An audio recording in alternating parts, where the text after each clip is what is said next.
1901년 작은 여성의 몸으로 30명 이상을 살해한 휘대의 살인귀가 살았습니다. 그녀의 이름은 제인 토판으로 병원 내에선 모르는 사람이 없을 정도로 유쾌하고 재밌는 여성이었죠.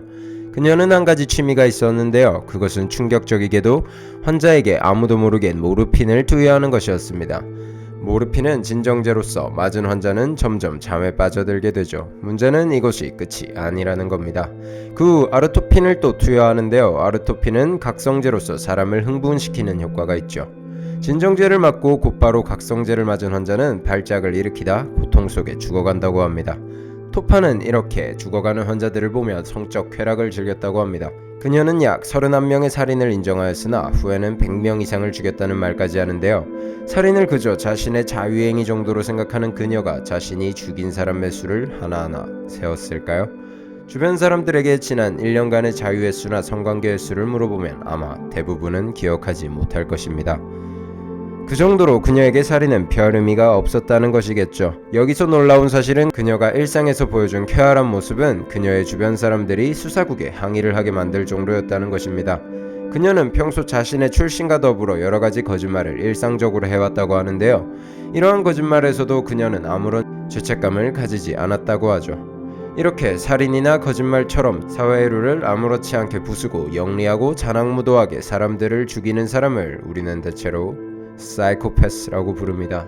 당신은 이런 사이코패스에 대하여 얼마나 알고 있나요? 오늘은 이 사이코패스가 무엇인지 알아볼 것입니다. 또한 사이코패스의 관상과 특징을 알아보도록 하겠습니다. 오늘의 심리학 사이코패스 일부 관상과 특징 편입니다.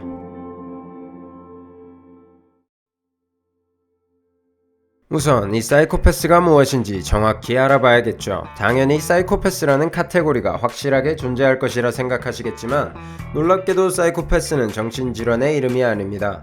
또한 현대정신의학에서도 특정할 수 없는 생각보다 모호한 개념이죠. 정신이라는 사이코와 결핍이라는 패스가 만나 정신의 결핍이라는 의미를 가지는 사이코패스가 만들어진 것인데요. 우리나라에선 정신병질이라고 표현합니다. 하지만 최근 들어 과학이 발전하면서 사이코패스의 특징들도 하나하나 밝혀져 가고 있는데요. 가장 큰 특징은 다들 들어보셨을 겁니다. 바로 뇌의 공감을 담당하는 부분이 일반인들과 큰 차이를 보인다는 것인데요. 하지만 이 차이의 정도는 각각의 사이코패스마다 차이가 있다고 하죠. 사이코패스라고 모두 제인 토판같이 살인으로 자위를 하는 것은 아니라는 것입니다. 냉철한 판단이 필요한 직업군에선 이러한 사이코패스들이 자주 나온다고 합니다. CEO나 변호사, 외과의사 등 말이죠. 이런 사이코패스들은 여러 타입으로 나뉜다고 합니다. 똑똑하고 센스 있는 매력적인 모습으로 사람을 홀린 뒤 이용해 먹는 스타일과 오만한 성격에 자기 자신밖에 모르며 항상 남을 이용해 먹는 스타일도 있죠. 또 그저 냉담하고 시크하게 위협적인 분위기를 뿜어내는 사람도 있고요. 여성의 경우는 자신의 약함과 보호 본능을 내세워 이용해 먹는 경우도 더러 있다고 하죠. 역학조사에 의하면 인류의 0.75%는 사이코패스라고 하는데요. 즉 100명 중 1명 정도는 사이코패스일 확률이 있는 것이죠.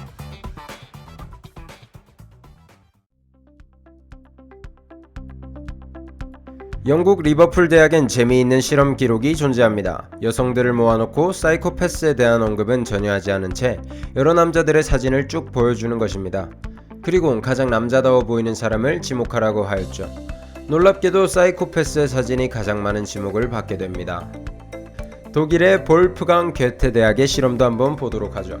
이번엔 96명의 대학생과 14명의 소년원 수용 인원의 얼굴 길이를 조사하였습니다.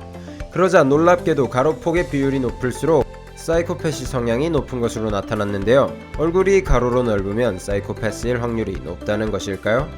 믿기지 않으시겠지만 이러한 자료에 대한 추가 조사가 또 있습니다.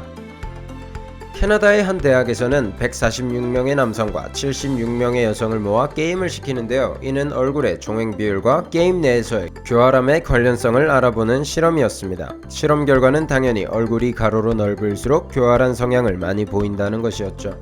하지만 놀랍게도 여성은 그러한 특성이 나타나지 않았습니다. 테스토스테론이 많이 분비되면 얼굴이 가로로 넓어진다는 연구 결과도 있는데요.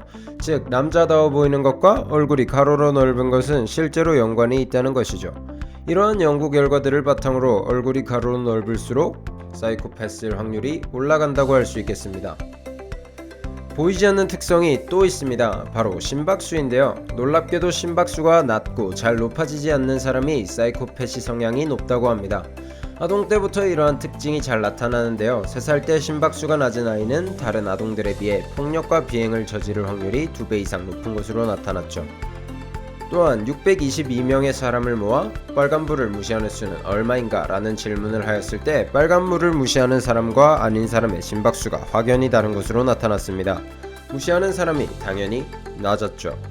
또한 남성이 여성보다 1분에 평균 6회 정도 심박수가 낮다고 하는데요. 사이코패스 비율도 남성이 여성보다 높다고 하죠. 이러한 신체적인 특징 말고도 심리적인 특징들이 있습니다. 이들은 대체로 공감을 하는 기관이 망가져 있습니다. 하지만 타인의 감정을 공감하지 못하면 타인의 기분을 알 수 없고 이는 생존에 큰 문제가 되는데요. 특히 사이코패스들은 타인의 감정을 읽어낼 줄 알아야 그들을 이용하기 쉽기 때문에 꼭 타인의 감정을 읽어내는 능력이 필요했죠. 그래서 발달한 것이 바로 눈으로 상대의 감정을 읽어내는 능력입니다. 상대의 눈가나 입모양, 표정들을 읽어내어 타인의 기분을 해석한다고 하는데요. 또한 언어적인 표현에서도 감정적 변동이 전혀 없다고 합니다.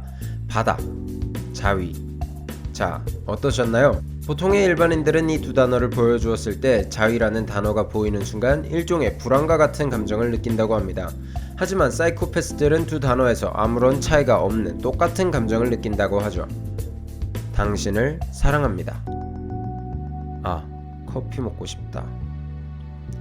이 두 문장에서도 다른 차이를 보이지 않는다고 하는데요. 사이코패스들은 이러한 표현에서도 수학 문제를 풀듯 어떠한 공식을 만들고 그것에 대입하여 답을 산출하는 느낌입니다. 이러한 상황에 이러한 표현을 하니 저 아인 저런 기분이겠구나 하는 식이죠. 또 다른 심리적 특성으로 자기 자신밖에 모르는 사람들이라는 점이 있습니다. 주변에 여러 사람들이 생각나시죠? 하지만 이들은 조금 더 극단적이라고 하는데요. 그럼 또 한 가지 실험을 보도록 하죠. 2명의 사람을 게임에 참가시킵니다. 한 명은 실험 참가자이고 한 명은 실험 관계자이죠. 그들의 눈앞엔 1000만원의 돈이 놓여 있습니다. 이제 2명에게 역할을 나누어 줄 차례입니다. 한 명은 판단자, 한 명은 분배자. 참가자는 상대가 실험 관계자인 것도 모르고 역할의 분배도 무작위인 것으로 알고 있지만 사실 모든 참가자가 판단자의 역할을 맡게 됩니다. 그럼 분배자가 된 실험 관계자는 이렇게 말하죠. 나는 990만원을 가질 테니 너는 10만원을 가져라. 이제 실험 참가자가 승인권을 행사하거나 거부권을 행사할 차례인데요. 승인권을 행사할 경우 그대로 10만원을 가지고 나갈 수 있고 거부권을 행사할 경우 판단자와 분배자 모두 돈을 한 푼도 못 가지고 나가게 되죠. 여기서 보통 일반인 참가자들은 감정적인 보복을 위하여 거부권을 행사하지만 자신밖에 모르는 사이코패스 참가자들은 타인의 이익에는 딱히 관심이 없기 때문에 10만원의 이윤이 남는 승인권을 택하게 됩니다. 정말 냉철해 보이지 않나요? 오늘은 이렇게 말로만 듣던 사이코패스에 대하여 알아보았는데요. 함께 사는 사람들 중 100명 중 1명꼴로 이러한 사람들이 존재한다니 신기하지 않나요? 하지만 마냥 신기하다간 매력적이고 냉철한 이 사이코패스들에게 이용당하기 딱 좋습니다. 다음 시간엔 사이코패스들의 또 다른 재밌는 사실들을 가지고 찾아뵙도록 하겠습니다. 오늘의 심리학 사이코패스 일부 그들의 관상과 특징 편이었습니다. 이상